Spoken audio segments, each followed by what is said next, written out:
Sinu intro, sest ma tahan, et sa teed intro. Tere hommikust, päevast ja õhtust, armas Suvariigi kuulaja. Me oleme tõesti tavalisel nädalal siin, minu nimi on Märt Belkin. Tere, mina olen Ain Vaida. Ja see on Suvariik. See on Suvariik.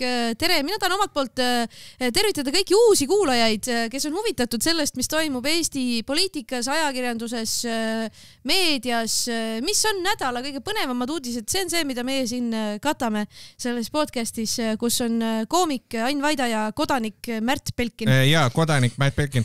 Kodanik Märt Belkin on kodanik, kellel on mõnikord asjade kohta mõtteid ja koomik Ain Vaida räägib temaga ja need on ta isiklikud mõtted ja tal ei ole üldse imelik praegu ja see ei ole kuidagi ebatavaline intro siin osas. Ja kuulge, tegelikult on nii, et uudiseid on ju see nädal olnud kõvasti.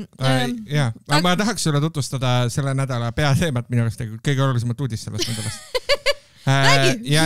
Ma võtaks selle kokku niimoodi, et vanamehed võidavad alati ja süsteem võidab ka. Ma räägin sellest, et Aivar Pohlak Aivar Pohlakust räägin tegelikult. Et Aivar Pohlak võitis siis jalgpalliliidu valimised. Ülekaalukalt, täiesti absurdselt ülekaalukalt, mingi 68-34 või mingi siuke number oli, ma ei mäleta peast. Aga korraliku töö tegi. Siuke tubli Valgevene kord on majas. Ragnar Klavanil oli suur avalik toetus, et temast räägiti, inimestel olid Tiim Klaavani säägid ka seljas ja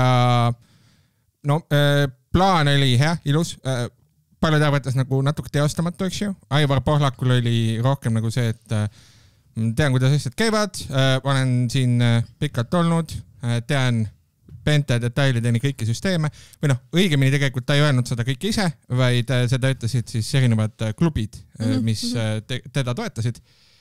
Ja ta ise ei öelnud suurt midagi enne seda, kui oli üldkogu ära olnud. Et Klaavan rääkis nagu kogu aeg, kasutas võib-olla nagu täiesti natuke räppase võtted või hästi palju siukest nagu võib-olla paatoslikku kõnet, natuke siukest asja.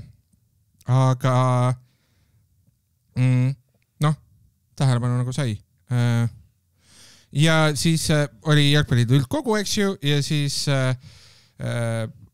olid tulemused ja siis Aivar Pohlak vaatas kaamerasse, sest ta ütles, et hääled läksid täpselt nii, nagu ta südames tundis. Vaata, sa ütlesid, et ühe hääle pealt. Klubid rääkisid, et ta teab süsteeme.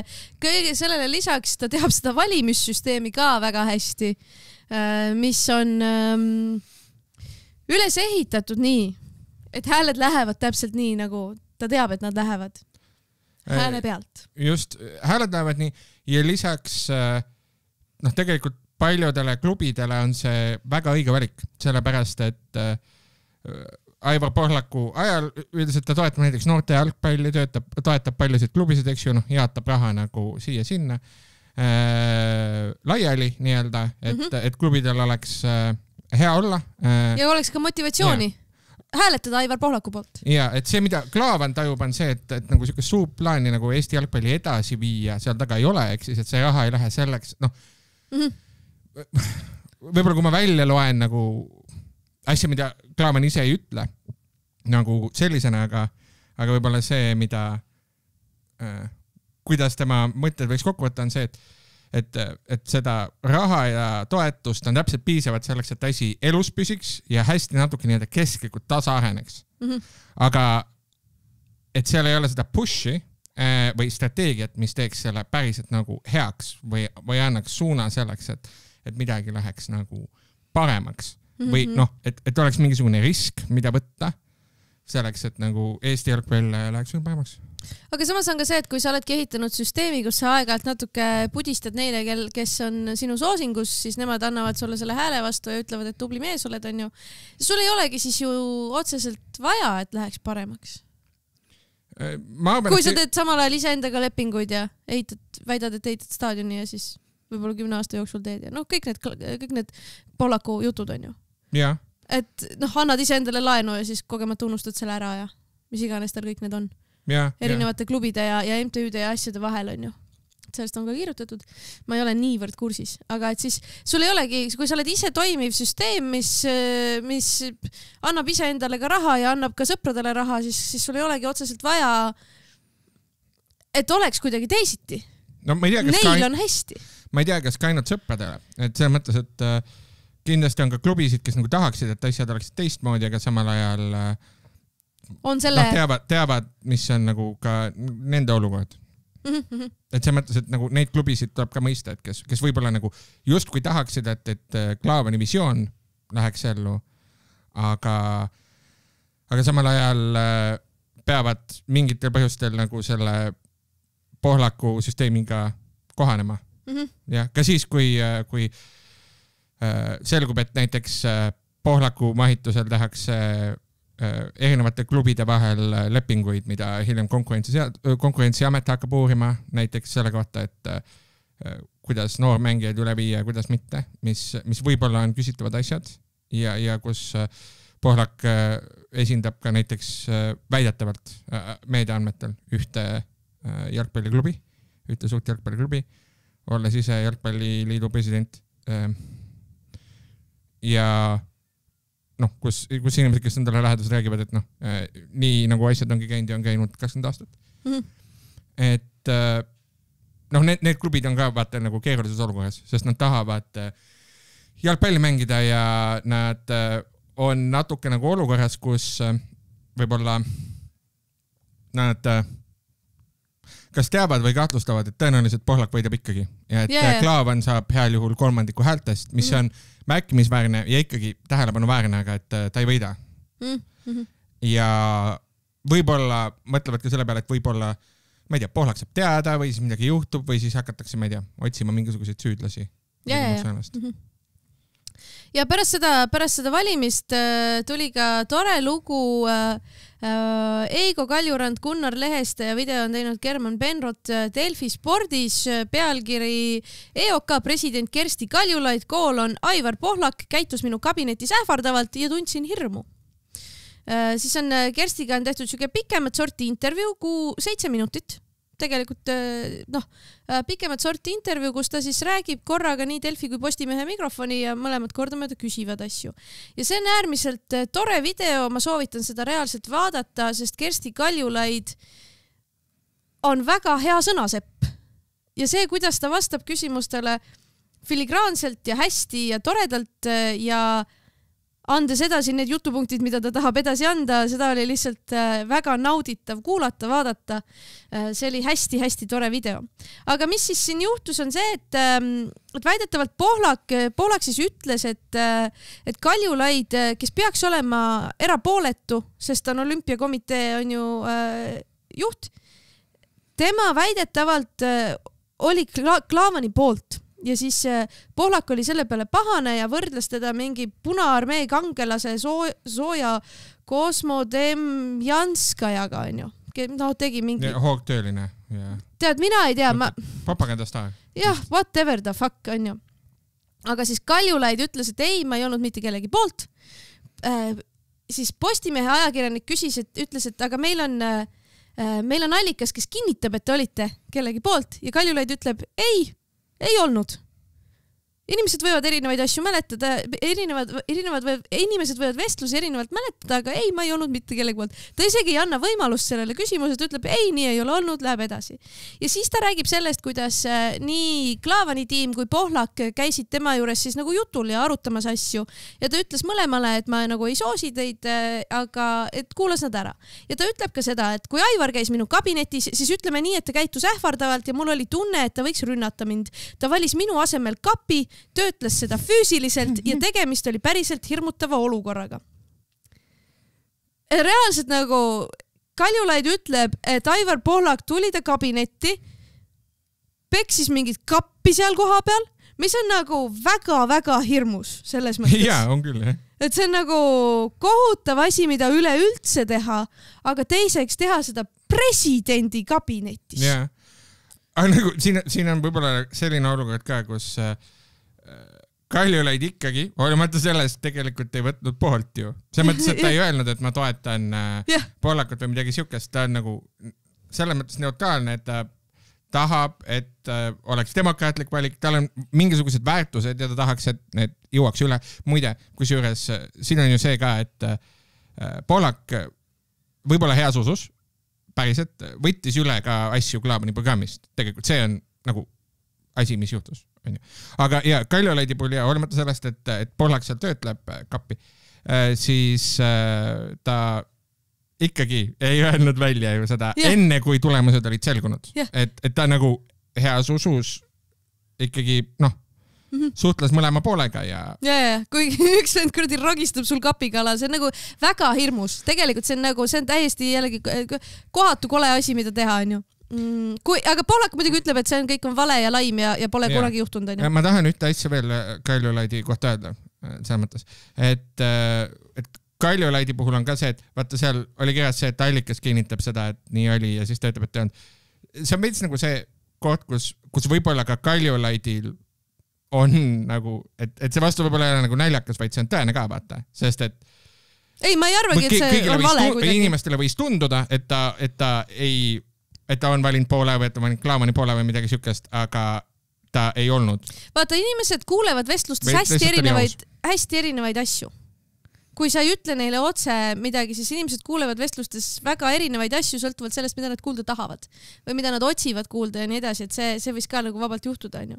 Aga siis see ajakirjanik, kumb iganes, kas Postimehe või Delfi oma, ma ei mäleta, kumma ees see Mikker oli tollel hetkel, üks neist küsis seda, et see võrdlus selle soojaga, on ju, et mis värk nagu sellega on. Ja Kaljulaidi vastus oli, et see on väga tore, et ta sellise võrdluse tegi. See näitab, et Aivar Pohlak elab totalitaarses komberuumis. Tema jaoks on need sümbolid iseenesest mõistetavad. Mina pidin Wikipeedias vaatama, mida see sooja tegi. Nime teadsin, aga minul läks Nõukogude korra sümbolism mööda. Nagu geniaalne vastus, lihtsalt filigraanselt nagu üles ehitatud, hästi nagu eskaleeritud.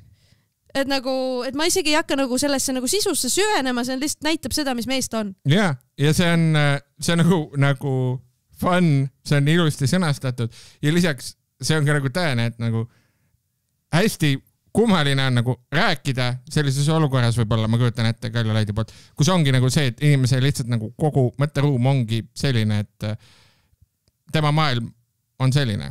Kaljulaid võib-olla tahaks, et Pohlak ka nagu lihtsalt tooks uusi võib-olla mõtteid, et Pohlak on okei. Pohlaku vastu ei ole kellegi, inimese vastu ei ole selles mõttes võib-olla isegi nagu nii palju. Mida sa ajad? Ta lihtsalt peaks teistmoodi juhtima. Kuidas sa ütled, et keegi ei ole Pohlak? No on ikka jah. Pohlak on teinud, tõsi. Sa ei saa! See jah. Võta tagasi. Ma võtan tagasi selle. Aitäh, sa ei saa öelda, et Pohlaku vastu pole inimesed. Ta on naisepeksja. Ja. Kes on üles ehitanud süsteemi, kus tema saab need hääled? See on tõsi, jah. Pohlak on neid asju, mida sa ütled ja Pohlak on läinud kaklema näiteks vallavolikogus ja ka üldiselt mitte võib-olla olnud kõige ausam, jah. Jah, päris paljudel inimestel on tema kohta midagi öelda ja ta läks ja töötles seda kappi. Aga ikkagi, võib-olla ta jalgpalliliidu juhina suudab nagu Mepota või kui tal on paremaid alternatiive, siis ta võib-olla juhib seda kuidagi nagu kaasamalt või kuulavamalt või nagu teeb asjad paremaks. Et kui tal on nagu konkurents, siis ta parendab ennast. Jah, või siis nagu kui rääkida, kui asjad välja tuua, nendest rääkida, isegi mitte nii väga avalikult, vaid nagu kuskil jalgpalliliidu sees, nii palju kui on neid foorumeid, eks ju. Ja siis, kui nendes foorumites saab rääkida, tõsi, vist selles olukorras oli see, et Klaavanil ka ei olnud võimalust pidada mingisuguseid debatte või arutelusid kuidagi Pohlakuga või nagu oma keskis seda asja lahendada. Nagu ilma meediakampaaniat või ilma nagu avalikkuses asjadest rääkimata. No ma arvan, et see on nagu kaalutletud valik teha seda ka avalikult.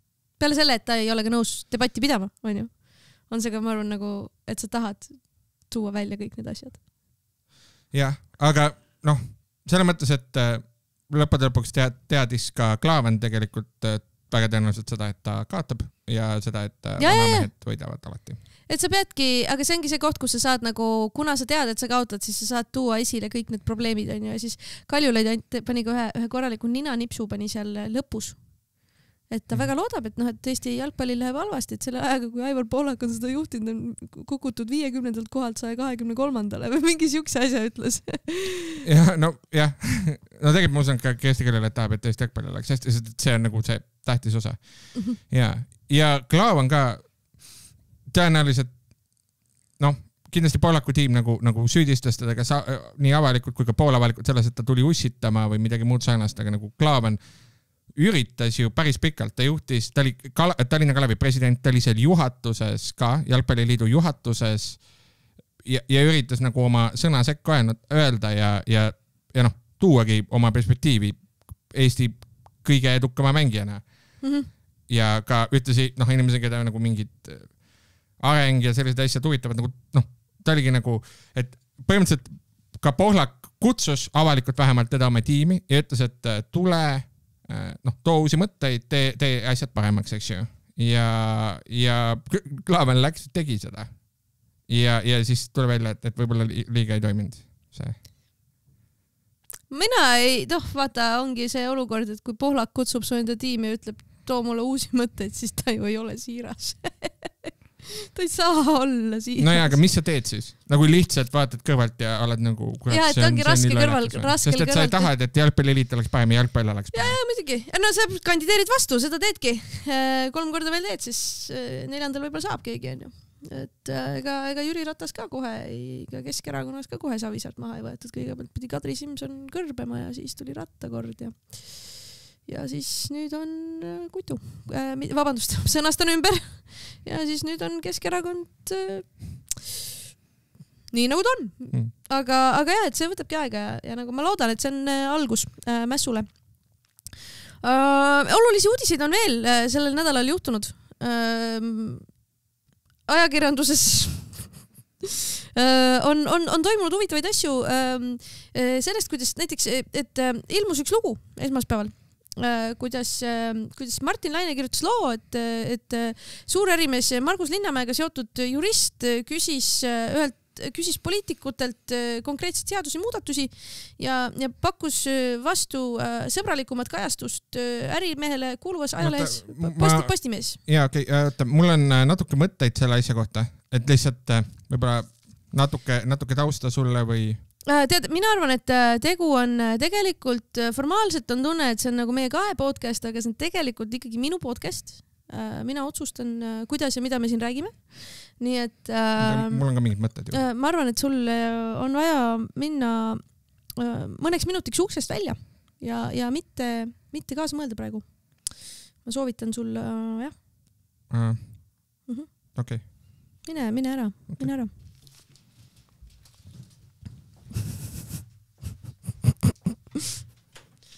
Ta läheb päriselt uksest välja. Ta läheb päriselt uksest välja, nii nagu Riigikogus vahel mõnel hääletusel.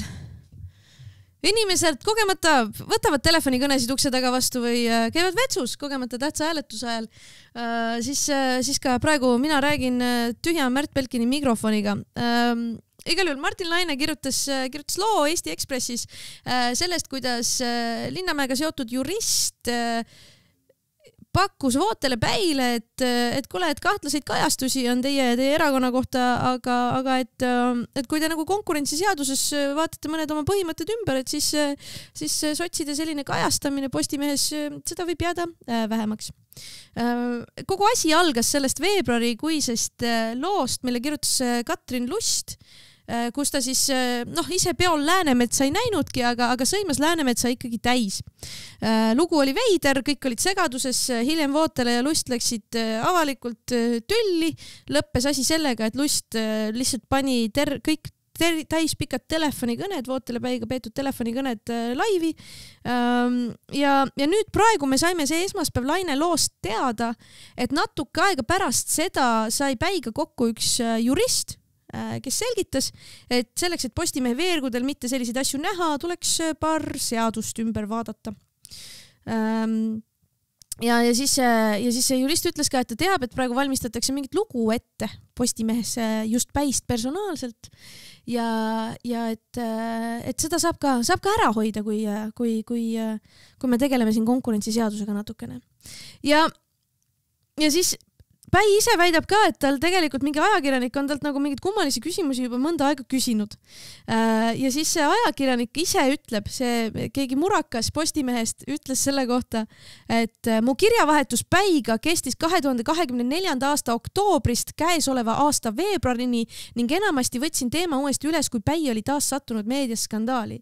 Ja nüüd mul on küsimus, et kui sa kirjutad ühte lugu oktoobrist veebruarini, siis kuidas sa ikka veel tööl oled? Mõni inimene kirjutab raamatu selle ajaga. Indrek Hargla kirjutab selle ajaga raamatu, kui sa teed ühte lugu, kus sa küsid lihtsalt kummalisi asju ja siis mõtled, võib-olla kirjutan välja, et see on nagu ühest küljest tundub nagu natuke ebakompetentne ja teisest küljest teine variant on see, et äkki ta lihtsalt ei tahtnudki seda lugu teha, aga keegi ütles, tee palun lugu ja siis ta muudkui ütles, et teen. Igatahes, miks sa oktoobrist alates, Postimees tundub väga hea koht, kus tööd teha, kui sa hakkad oktoobris lugu kirjutama, veebruaris pole valmis, keegi ei küsi, kus on. Väga huvitav. Ja edasi Martin Laine räägib oma loos konkurentsiseadusest. Ja vaadake, nagu faktid on see, et sotsid visati valitsusest välja ja pärast seda võeti ette konkurentsiseadus, mis enne sotside väljaviskamist nägi ühtemoodi välja ja pärast seda tehti kibekiirelt hunnik muudatusi ja seadus hakkas hoopis teistmoodi välja nägema.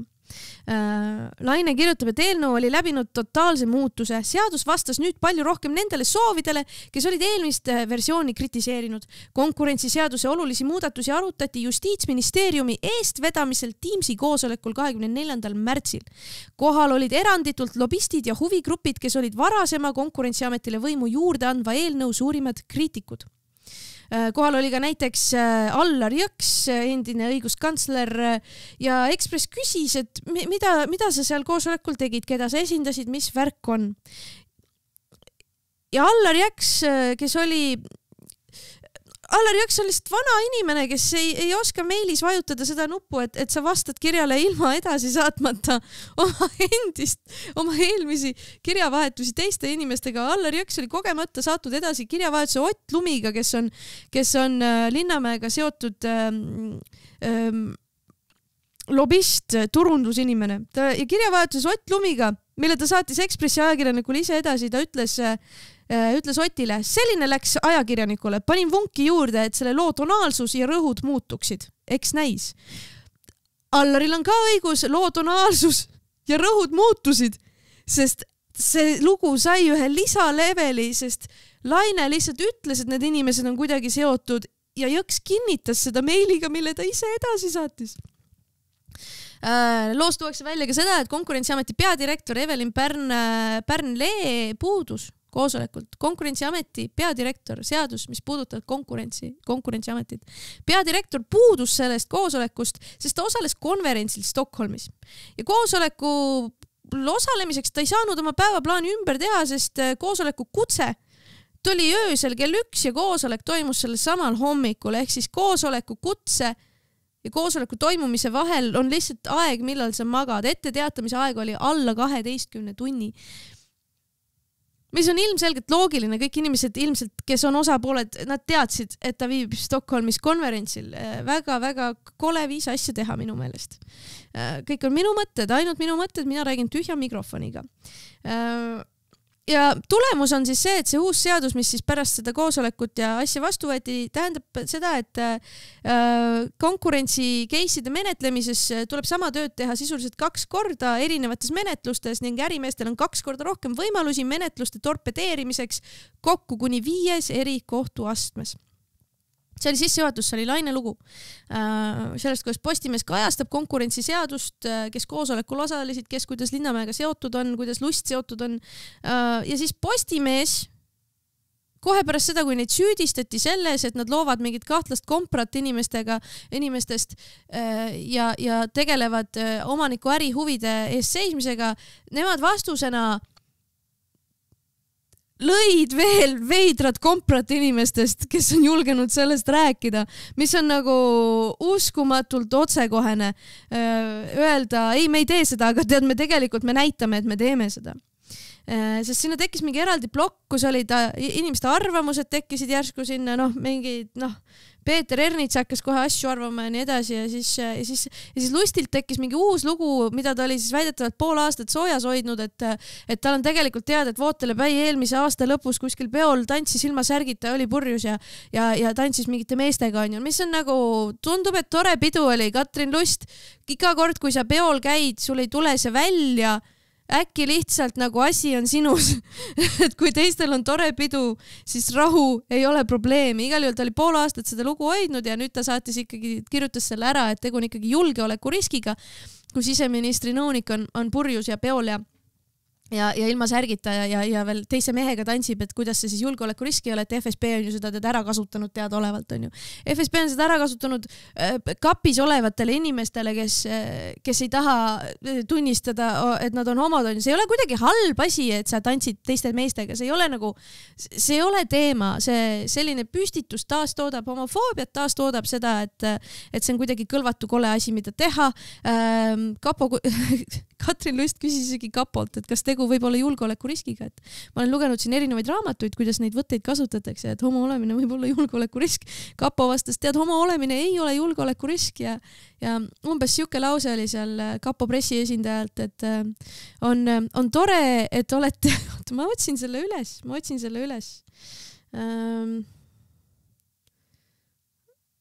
On tore, et olete vaimuvara rikastanud raamatutega. Ta ütles, et see on armas, et sa oled lugenud ühe raamatu, aga see ei päde.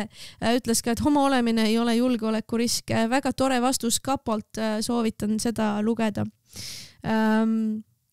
Ehk siis Lust lõi mingit veidrat komprat juurde, kusjuures sellest loost ei ole nagu mitte midagi muud peale, et üks pealtnägi ütles, et ta nägi sellist asja ja seda oli ebameeldiv vaadata. Me tegelikult ju ei tea, mis päriselt juhtus, kas see pealtnägija on olemaski ja selle peale tegelikult Martin Laine meenutas aastat 2019, on kirjutatud lugu sellest, kuidas Maris Jesse, tollel ajal asekantsler Sotsiaalministeeriumis, teda oli hoiatatud, et kui sa apteegireformi ette võtad, apteegid, ravimid on väga suuresti seotud Margus Linnamäe äriga. Apteegireformi ettevõtad, siis Linnamäelt hakkab tulema, mitte Linnamäelt, aga siis võib hakata tulema palju isiklikke rünnakuid ja mõni kuu hiljem oli ta postkastis Katrin Lust, kes süüdistas Maris Jesset salasuhtes tolleaegse ministri Tanel Kiigega. Ehk siis kuskilt tekkis mingi lugu, mingi isiklikul baasil lugu ja mis on ka loogiline, et tegelikult sellised isiklikud lood, need saavad rohkem klikke, nad tekitavad sinus mälus mingi tunde, et selle inimesega oli midagi kahtlast, kuidagi, mul on meeles, et mingi värk oli see nimelik. Ja taaskord lugu, millel kuskil ei ole mingit tõendust, mitte midagi ei eksisteeri, lihtsalt on üks lugu. Ja nüüd ma tahaksin rääkida 2020. aastast, kus Katrin Lust käis Valgas ja üritas mingite sotsiaalametnikega mingit lugu teha. Aga mingit lugu nagu ei tekkinud ja siis järsku Katrin Lusti tööpartner, keegi tüüp Indrek ütles, et aga need sotsiaalametnikud ajasid ta auto alla, ta tegi politseisse avalduse, ta ütles, et mul on 2 kaameraga filmitud video sellest, kuidas need sotsiaalametnikud Valgas, koledad inimesed ajasid, ma parafraseerin, ajasid mu auto alla, et politsei palun uurige ja politsei asus seda asja uurima ja meie kõigi õnneks sellest sündmuspaigast natukene paar meetrit eemal oli üks valvekaamera, mis filmis kogu selle asja üles ja see nägi välja selline, et see Indrek jooksis neile auto ette, siis pani oma kaamera käima ja hakkas karjuma, et ajasite mu auto alla. Õhtulehes väga ilus lugu. See oli lihtsalt meenutus sellest, kuidas aeg-ajalt Katrin Lusti lood sünnivad ja kuidas neid siis raamistatakse ja nii edasi. Politsei siis ütles, et süütegu ei toimunud, auto alla nad ei jäänud. Aga mis motiiv oli sellist asja korraldada, et seda peate inimestelt ise küsima. Vaadake Õhtulehest 2020 aasta. Aga nagu see Vootele Päi ründamine, et kas homo olemine on julgeolekurisk ja nagu kõik need küsimused on nagu kuskil 90-ndates kinni, kus see oli kuidagi tabuteema ja see on nagu kuidagi kahtlane. Kogu see ülesande püstitus ja üleüldse see, et Katrin Lust hakkas nagu Vootelet niimoodi nagu kiusama. See on nagu nii kahtlane. Mul on tunne, et praeguseks Katrin Lust mõtleb Vootele Päist 3 korda rohkem kui tavaline homomees. See on nagu imelik vaadata. Ja siis tekkis sinna mingi kõrvaldeks mingi arvamusblokk, kus Tõnis Mölder ja Peeter Ernits hakkasid oma arvamusi avaldama konkurentsiseadusest ja selle ploki nimi oli Meediasõda, onju. No ma ei tea, kas on meediasõda, kui nagu tuuakse välja seda, et vaadake Katrin Lust lihtsalt teeb mingit kahtlast komprat ja mingi jurist on kuskil, kes on nagu öelnud, et kui sa tahad, et see ära lõpeks, siis räägime konkurentsiseadusest, onju. Ja nüüd, täna on ju, me teeme seda laupäeval, täna on välja tulnud ka Merilin Nikolo arvamuslugu. Merilin Nikolo on Ekspressi peatoimetaja, kes tegelikult kunagi töötas ka Postimehes ja ta on nagu kursis Linnamäe meetoditega selles mõttes. Ta avaldas arvamusloo, mida ma soovitan nagu kindlasti lugeda. Ja seal arvamusloos ta ütleb ühte huvitavat asja, ta ütleb seda, et vaadake, et Martin Laine on nii hea ajakirjanik, et ta kindlasti ei usu kellegi juttu lihtsalt jutu põhjal. Et loomulikult ta on nagu need asjad üle kontrollinud. Et sealt ma järeldan seda, et Martin Lainel kuskil istub mingi tšekk, mida ta ei ole veel letti löönud, sellest, et see jurist on öelnud vootele peale täpselt neid asju, mis ta on öelnud. Ehk siis tuleb põnev hapukurgi hooaeg, kus saame ilmselt, võib-olla saame veel lugeda. See on kokkuvõte kogu asjast, mis praeguseks kulmineerunud on. Lihtsalt ülevaade. Ja minu järeldus, mis on minu oma ja kuulub mulle. Minu järeldus sellest on see, et Postimees võib küll väita, et arvamustoimetus ajab ühte asja ja et väljaandel võibki olla maailmavaade, aga et uudised on ikkagi uudised. See järeldus pädeb ainult toimetuse sees võib-olla asja ajades, aga lihtsalt peale vaatajale on see kõik üks ja sama postimees.ee. See on kõik üks ja sama koht, kuhu need uudised kokku jooksevad, kus seda esimest lehte näed ju ikkagi läbi segi. See on täielik pudru ja kapsad. Iga hea uudisloo vahele tuleb 5 täiesti suvalist arvamuslugu, tuleb Kuuuurijat, tuleb Elu24. Lugejale on see uudis selle ülejäänud mudru legitimeerimiseks ja selleks, et sa saaksid lugeda ka, mida arvab Peeter Ernits või Tõnis Mölder.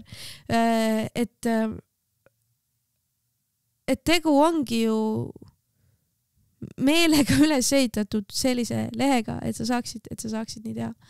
Ma helistan nüüd Belkinile ja kutsun ta tuppa tagasi ja ma ei lase tal seda üle kuulata. Ja ma tegin lihtsalt tegelikult ülevaate sellest, mis praeguseni on toimunud, jagades mingi 2 mõtet juurde ja tegin 1 nalja. Nii et ma arvan, et see on okei, et ma nii ütlesin neid asju. Ma arvan, et siin ei ole isegi probleemi. Kas mul ei ole ta numbrit või? Teeme Facebook calli. Märt Belkin.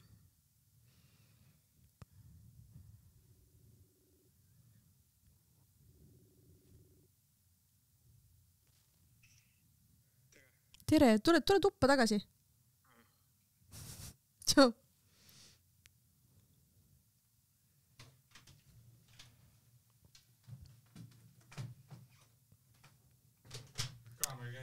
Tere, kaamera käib. Mis siis on? Ma ei tea, kaua ma tegin ka. Kümps läks, ma arvan. Närviline ei ole, sellepärast mis sa rääkisid siin vahepeal. Aga ma ütlesin närviline ei ole, sellepärast et mõtleb, mis sa rääkisid siin vahepeal. Ma olin väga viisakas. Aga teate, mulle tundub, et ma nagu vahepeal mõtlesin selle kui välja selline, et ma arvan, et ma tahan tegelikult ikkagi sinuga seda podcast'i edasi teha tegelikult.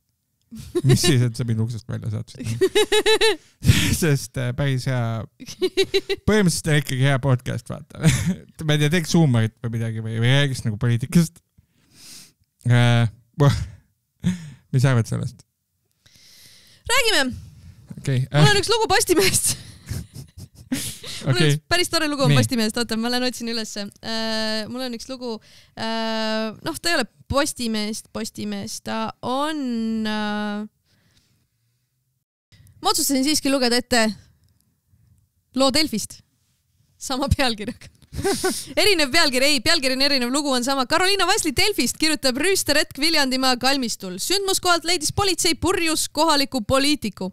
Ma lugesin seda lugu tegelikult tõesti Postimehe, tähendab Sakalast, aga see selleks, kuradi Delfi jooksis ka kokku. See äpp, Delfi, ma lihtsalt tahan rõhutada, et Delfi ei ole ka perfektne, nagu see aeg-ajalt jookseb kokku, noh. Mul jookseb säpp pidevalt kokku. Nii, okei, saime. Ööl vastu tänast märatses keegi Mustla külje all Tarvastu kalmistul, rüüstades haudu ja loopides laiali surnuaia müürikive. Politsei ja kiirabi tegelesid kohapeal joobes reformierakondlase Kairi Kärneriga, kes on ühtlasi vallavolikogu liige. Viljandi vallavolikogu liige. Ehk siis lugu on see, et keegi Kairi Kärner laamendas Tarvastu kalmistul öösel kell 6. Viljandi vallavolikogu liige. Kairi Kärner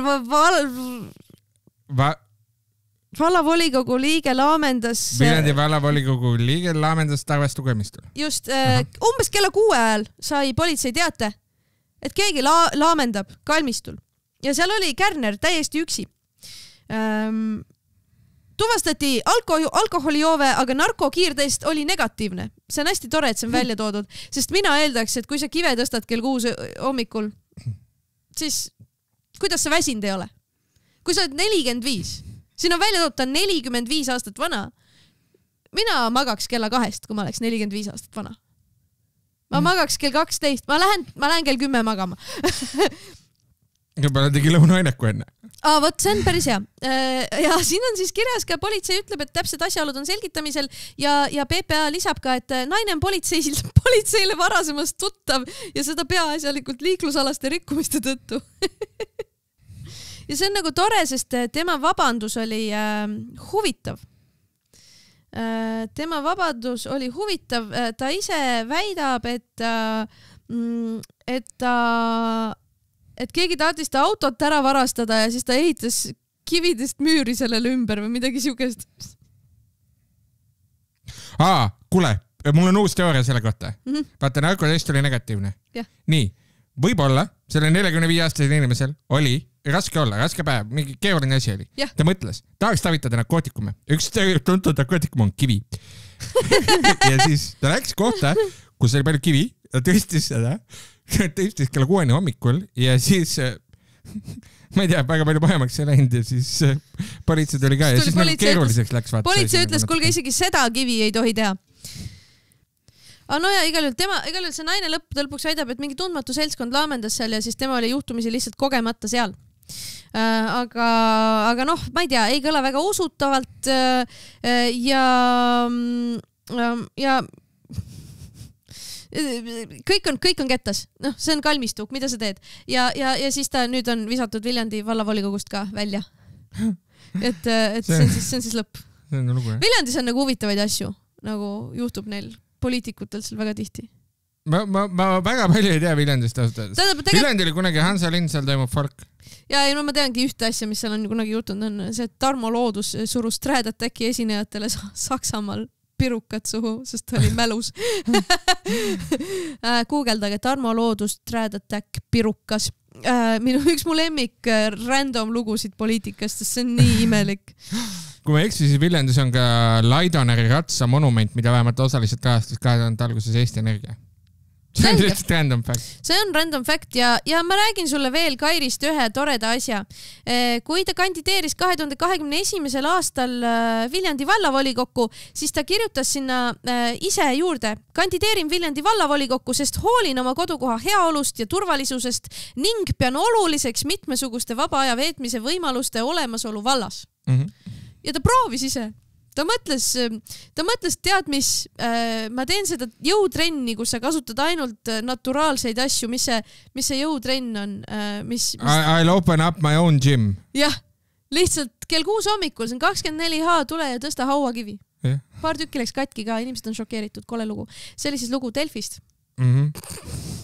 Ainult Delfist. Ja mul on selle lugu Postimehest. See on lõppes Riigikogu töökas kevadinstungjärk ei saa nii olla, et me lihtsalt oleme ja tiksume. Riigikogus sai kevadine istungjärk läbi ja siis palju asju toimus ja tore oli. Ja Riigikogu esimese aseesimehe Riigikogu esimehe aseesimehe sõnul oli pool aasta Riigikogus töörohke. Kivimägi on see, Toomas, poiss. Väga palju seadusenõusid, väga palju arupärimisi, nii nagu üks parlamendi töö peaks välja nägema. Ja siis tal on siuke isalik toon võib-olla. Tähendab, saadikuid ei tulnud ka kuigi palju korrale kutsuda, aga vahel ikka tekkis olukord, et keegi esitas küsimuse ja siis hakati saalist mingeid emotsioone väljendama. Ma olen siin natuke liberaalsemaks muutunud ja luban koha pealt ka repliike öelda. Aga kui see kuskilt maad hakkab ettekandjat segama, siis olen sekkunud. Ausalt, mul ei ole etteheited opositsioonile ega ka koalitsioonile. Nad on mind korralikult testinud, kuid see hoiabki vaimu vergena. Toomas Kivimägi. Võt nii. Kui lõbus. Yeah. Kõlab nagu pidu ja pillerkaar. Väga armas. Ja Kivimägi sõnul tehti vastu kuule väga hea koostööd ja ta paikku väga hästi. Kui keegi veidub vastupidi, siis tuleneb sellest, et talle ei meeldi otsused, mis said vastu võetud. No, ja tegelikult ongi nii, jah. Väga tore tegelikult. Siuke tore pilt nagu poliitikas tegelikult ju. Et ongi seaduseelnõusid, jaotakse mingid inimesed räägivad koha pealt, mingid ei räägi, lõppkokkuvõttes kõik teevad poliitikat, aga kõik teevad nagu seadusi ka ja siis lõpuks tulevad seadused. See on tore tegelikult ju. Mulle meeldib. Ja lõpetuseks ma tahaksin rääkida ka loomulikult Tallinna linnast, kus on käimas pidev poliitvõitlus lasteaiakohtade või kas see on üldse lasteaiakohtade teema? Ma tahtsin Kivimäge veel tsiteerida. Tsiteeri muidugi. Ja, et ta räägib sellest ka, et vaata komisjone oli raske mehitada, sellepärast, et koalitsioon läheb katki ja nii ja siis Postimees küsib, et kas asi võib selles olla, et osa keskerakondlasi läks üle sotsidesse, et see, et miks sotsid ja Keskerakonna fraktsioon on nagu koer ja kass, kuigi nad võiksid olla maailmavaateliselt ühtsed. Ja siis ta ütleb, jah, kindlasti. Loomulikult on nad solvunud, mina oleks ka, kui minu nimekirjast minnakse minema. See on üks põhjus, miks selline vastastikune väike vaenamine käib. Teine asi on see, et sotsid on olnud parempoolsemate otsuste juures ja selle eest saavad nad nahutada. Jah. Ma tahaksin Toomas Kivimägi siukest ma ei tea Juturaamatut. Raivo, Raivo jutupliiatsi stiilis siukest Toomase poliitika. Saavad nad nahutada näiteks, see sõnastus on ka juba lõbus ja selline mõnus, muhe. Poliitika nupupult. Jah. Teeme Tallinna ühe loo Tallinnast ka. Igal juhul, et nad on siis omavahel otsinud kompromissi ja mis iganes ja mina ei tea, kus nad praegu on jõudnud ja see ei ole üldse selles mõttes hetkel oluline, et nad omavahel jagelevad. Tegelikult me ju ei tea selle hetkeni, kui võetakse kas mis iganes lasteaia koha mingi otsus linnavolikogus vastu või kui linnapead umbusaldatakse. Need on kaks nagu lõpplahendust, enne seda on lihtsalt mängu ilu, las nad omavahel puksivad. Küll aga on kirjutanud Ekspress toreda loo, mis on kirjutatud Teele Kaljuvee ja Karoliina Hindre poolt. Hästi lõbus lugu. Pealkirjaga Reformierakond kutsus Urmas Sõõrumaad Tallinnas enda ridades kandideerima. Ja see juba oli vist sahinates ka mingi hetk, et Urmas Sõõrumaad on, et kuskil nagu linnapeal väidetavalt, siis siit loost tuleb välja, et linnapeal liiguvad jutud, et ma ei oska rääkida täna. Täna on kuidagi natuke keeruline päev, väga lihtsalt. Et linnapeal liiguvad jutud, et Urmas Sõõrumaad olevat kutsutud Reformierakonna ja Keskerakonna linnavalitsuse fraktsiooni. Ei, linna peaks. Et need on nagu konkurentide jutud, et kumbki ei Kesk ega Reformierakond ei ütle, et me oleme Sõõrumaast teeme linnapea, on ju. Aga keegi kuskil linnapeal räägib, et Urmas Sõõrumaa on ühine linnapea kandidaat. Või no mitte kandidaat, vaid nagu ühine linnapea, kui nad peaksid nagu ossi maha võtma, et siis oleks Urmas Sõõrumaa Tallinna linnapea. Kas ta vahetaks siis nime ka ja siis tahaks Urmas Sõõrulinn või? No ma ei tea, see on absoluutselt absurdne, nagu see on naljakas asi lihtsalt, sest nagu see on Urmas Sõõrumaa, mis asja. Aga Pärtel-Peeter Pere kommenteerib seda asja. Ja vaata, see on ülinaljakas, sest Pärtel-Peeter Pere on juhtinud Tallinna Pärtel-Peeter Pere on juhtinud Tallinna Reformierakonda nagu pikalt. Ja ta muudkui on sunnitud ütlema, et tegelikult talle otsitakse asendust. Ta ütleb, minu algatusel ja eestvedamisel oleme linnapea kandidaati otsinud väljastpoolt erakonda juba alates talvest. Ja ta ütleb, et laualt on läbi käinud vähemalt 5 nime, kõik olevat oma ala tipud, kas siis erasektoris või avalikus sektoris. Aga sa oled nagu nagu siukest laamendamist teinud siis, kui Kõlvart oli võimul, vaata, ta oli mingi mina tahan kuradi pead ja kohta ja vaata, et ta oli nagu, et nagu see on, mina olen varsti linnapea, oli nagu tollel hetkel tagus vastu rinda. Ja praeguseks räägivad, ei tead, ma olen juba talvest saadik otsinud, ega mis siin nagu, et see on huvitav tähelepanek lihtsalt. Ja Sõõrumaa ütleb selle peale ise, et päeval sügelevad käed, tahaks kamba laiali lüüa ja korra majja lüüa. Lasevad põhja selle linna seal, aga öösel mõtled, mis mõte sellel kõigel oleks. Et ütleb, et ta tahaks, aga siis ta ei tahaks olla linnapea. Tallinna Reformierakond ütleb, et ega ei ole kutsunud teda linnapeaks, aga me oleme kutsunud teda kandideerima. See on ise juba päris nagu mägiline, ma ütleksin. Ikka naljakas. Ja võt siuke lugu, et kuskil liiguvad lood sellest, et Urmas Sõõrumaast Tallinna linnapea teha. Või vähemasti kandideerima kutsuda. Mis on lihtsalt naljakas. Jah. Ma ei tea, kes siis läheks nagu kuidagi elu paremaks koalitsioonis või oleks nagu rohkem seda urisemist. Maas on siis painikeelne. See on väga hea pann. Mul on tunne, et me peaks vaikselt saate kokku tõmbama. Sa pidid seda lahti selgitama ja ma ei saanud ikka aru. Ja paneme kokku ja suur aitäh, et ära kuulasite. Loodan, et oli tore. Suur aitäh Märt, kes kuulab seda pärast järgi. Aitäh, et nii kaugele jõudsid ja ma loodan, et... Aitäh teile ka. Kõigile. Suvarikid. Suur aitäh. See on Suvarik, jah? See on Suvarik. SOS, tšau.